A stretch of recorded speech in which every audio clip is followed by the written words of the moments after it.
आणि आता बातमी आहे जरांगेंची। जरांगे पाटलांनी निवडणूक लढण्याचा इशारा दिला आणि आता त्यांचा पहिला उमेदवार देखील ठरल्याची चर्चा आहे। भाजपच्याच मिनल खदगावकरांनी जरांगेंची भेट घेतली आणि नायगाव मतदारसंघातून पाठिंब्याची मागणी केली। पाहूया।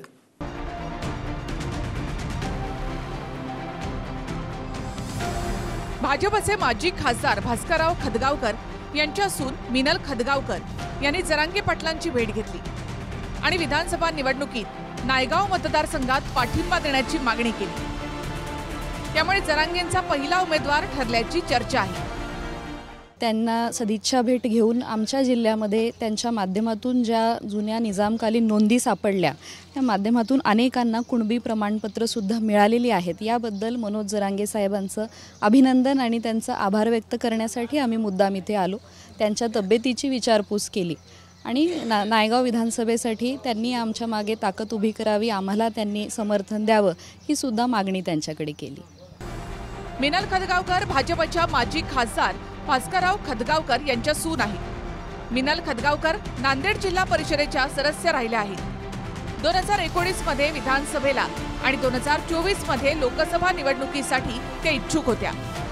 मात्र दोन्ही वेळा पक्षाच्या आदेशानंतर त्यांना माघार घ्यावी लागली। काही महिन्यांआधी मिनल खदगावकर यांनी अमित शहांची देखील भेट घेतली होती।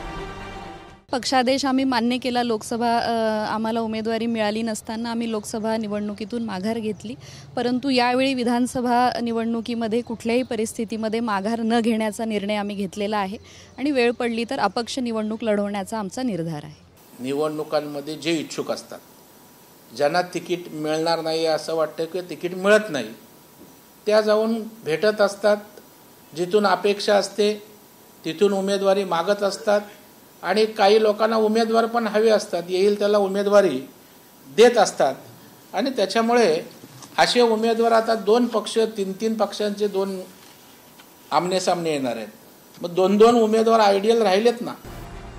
निवडणुका लढवण्यासंदर्भात जरांगे पाटील 29 तारखेला निर्णय घोषित करणार आहेत। त्याआधी 20 तारखेपर्यंत जरांगे इच्छुकांच्या मुलाखती घेणार।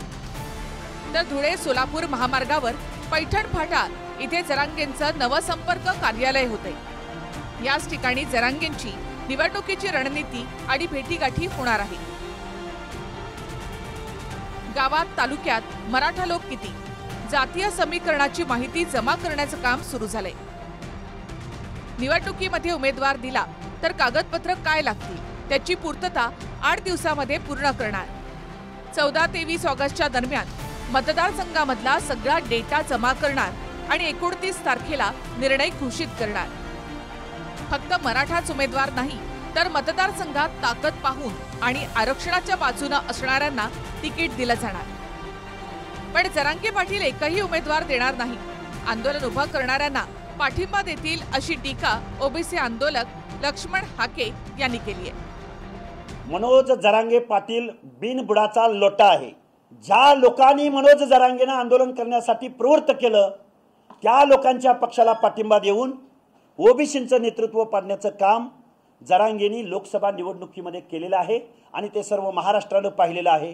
त्यामुळे जरांगे 288 सोडा, जरांगे एक सुद्धा विधानसभेची निवडणूक लढत नसतात। ते कुठल्या तरी पक्षाला कुठल्या तरी आघाडीला पाठिंबा देऊन बाजूला होतील, हे माझं ऑब्झर्वेशन आहे। तर जरांगेंनी राजकीय भाषा टाळावी, जरांगे एकटे पडले तशी टीका नितेश राणे यांनी केली आहे। जरांगे पाटलांनी जेवढी राजकीय भाषा टाळू शकतात हे त्यांच्यासाठी चांगलं आहे।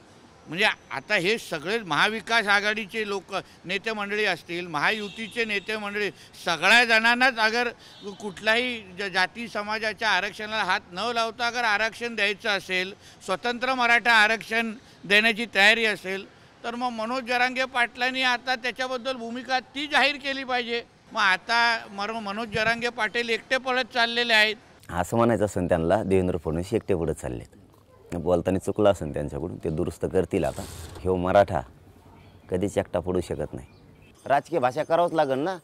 तुम्ही जर आरक्षण देणार नसलात तर भाषा कोणची वापरावं, तीच भाषा आहे। मग आता तुमच्या खुर्ची जीव आहे, आमचं आरक्षणात, तुम्ही आमचं आरक्षण मिळवून देणार, आम्ही तुमची खुर्ची मिळवून देणार। मराठा समाजाला ओबीसी मधून आरक्षण देण्याची मागणी जरांगे यांची आहे। मात्र फडणवीस आरक्षणामध्ये खोडा घालतायत असा आरोप जरांगे करतात। आणि आता तर फडणवीसांना संपासंपी खात्याचे मंत्री करा अशी जळजळीत टीकाही जरांगे यांनी केली. खरं तर देवेंद्र फडणवीस साहेब उपोषणला बसायला पाहिजे. ते रॅली काढण्यापेक्षा त्यांनी मराठा आरक्षणासाठी बसायला पाहिजे. आणि रॅलीसुद्धा मराठा आरक्षणासाठीच काढायला पाहिजे. त्यांनी काढायचे सुद्धा निवडून यासाठी नाही काढावं. त्यांनी सत्ता मिळवण्यासाठी काढूच नाही.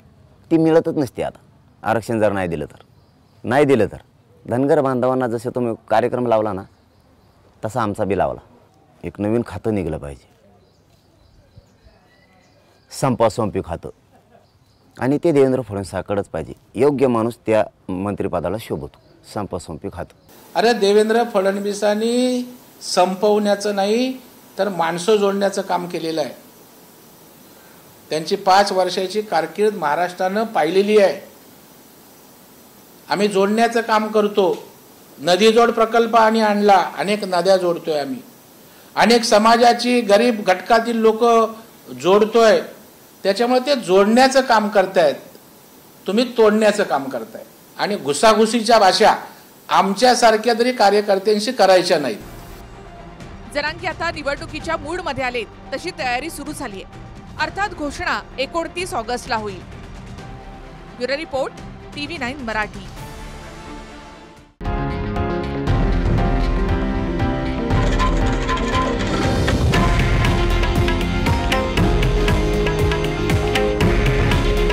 हे आहे देशातील नंबर 1 न्यूज नेटवर्क आणि आपण पाहत आहात TV9 मराठी. काळजी तुमची, हित महाराष्ट्राचं.